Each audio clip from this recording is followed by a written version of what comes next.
Electricity Minister Kgosientsho Ramokgopa has confirmed the addition of 2,500 megawatts to the national grid as more units have been brought back to service. The minister has given an update on the state of the grid as winter approaches and after the power utility implemented stage 2 load shedding last month. I'm joined now by Professor Hartmut Winkler from the physics department of the University of Johannesburg to discuss this matter further. Prof, a very good afternoon to you. Thank you very much for your time. Really appreciate it. It would seem, well, certainly at face value from the utterances and the presentations of the minister and the Eskom executives that they are well prepared for the winter months. Yeah, the figures that Eskom has also brought out in their press release indicate that they are slightly better at this stage of the year than they were at the comparative stage last year. And of course, last year we managed to go the whole winter and all the way into early 2025 without any load shedding. Now, does that immediately follow that we're going to be following the same trajectory? Not necessarily. I think last year there was an element of luck that all it really takes to start load shedding, and we saw that very visibly earlier this year, is for a couple of units to break down almost simultaneously. And when that happens, I'm afraid there's very little leeway that Eskom can use, and so that typically would result in load shedding for a couple of days. But given that overall the figures are looking reasonable, the number of breakdown units of breakdown are relatively low compared to what we've had in previous years. I think there's good reason to be optimistic. But as I said, don't count on the winter being entirely load shedding free. Mm-hmm. And then I know, I mean, scenarios, you can't, because someone's going to say best case scenario and then it's looking good, worst case scenario. Also, I mean, looks good. But then when worst case scenario says we could still see 21 days of up to stage 2 load shedding, you've got to ask questions, don't you? It might not even only be stage 2. It could be worse than that.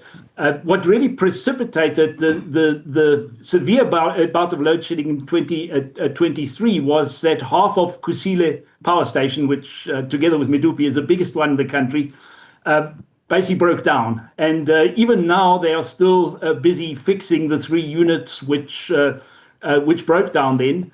2 of them they've got back up again. The other one they want to get done by June. Also, a couple of years back, one of the Medupi units had experienced an explosion. That alone contributes about 1 stage of load shedding that they said they're hoping to get ready later this month.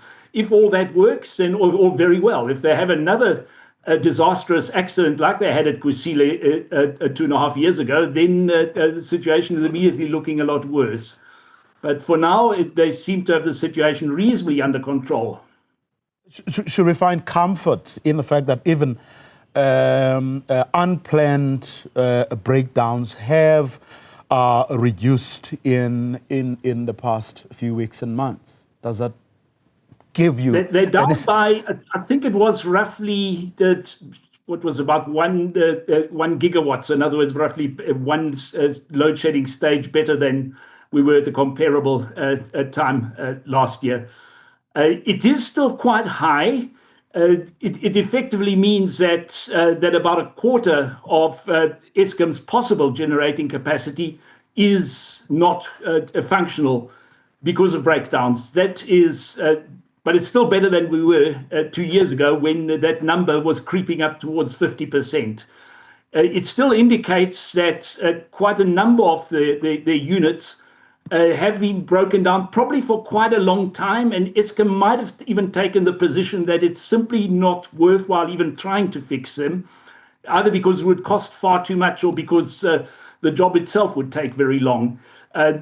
Eskom doesn't normally tell us exactly what power station is performing at what rate. They normally just give us aggregates.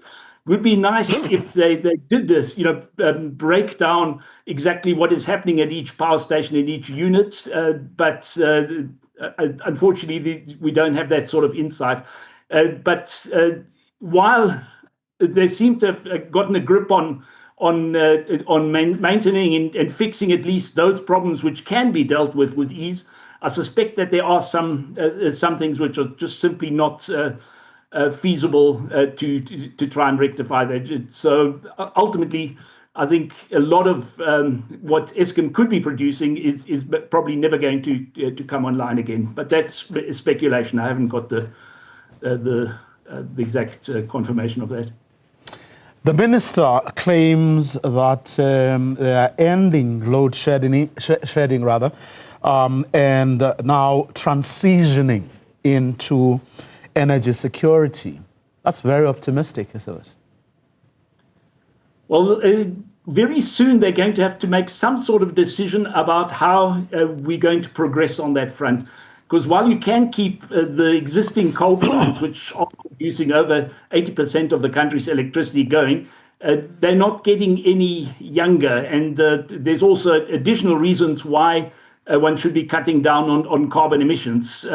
So certainly the minister is looking at this, trying to put together this new plan for how we're going to replace those coal units. By the way, I should say that I really do not expect that the majority of the coal plants are going to be shut down anytime soon. But some of them probably will. And the question is, what do you replace them with? You've got the option of renewables, especially solar, which is very popular globally at the moment. It seems to be the preferred means of trying to build up electricity generating capacity. There has also been this talk of nuclear now, and also gas. Nuclear is more of a very long-term potential solution, simply because it takes so long to build a nuclear plant. Whereas solar, you can build a solar farm in about 2 years. You can build a wind farm in about 3 years. So if one's looking at the short to medium term, that's probably where they're going to be putting their efforts. And certainly when it's come to private investment, that's where we've seen the action. Prof, let's leave it there for today. Thank you very much for your time. Professor Hartmut Winkler, Professor of Physics at the University of Johannesburg.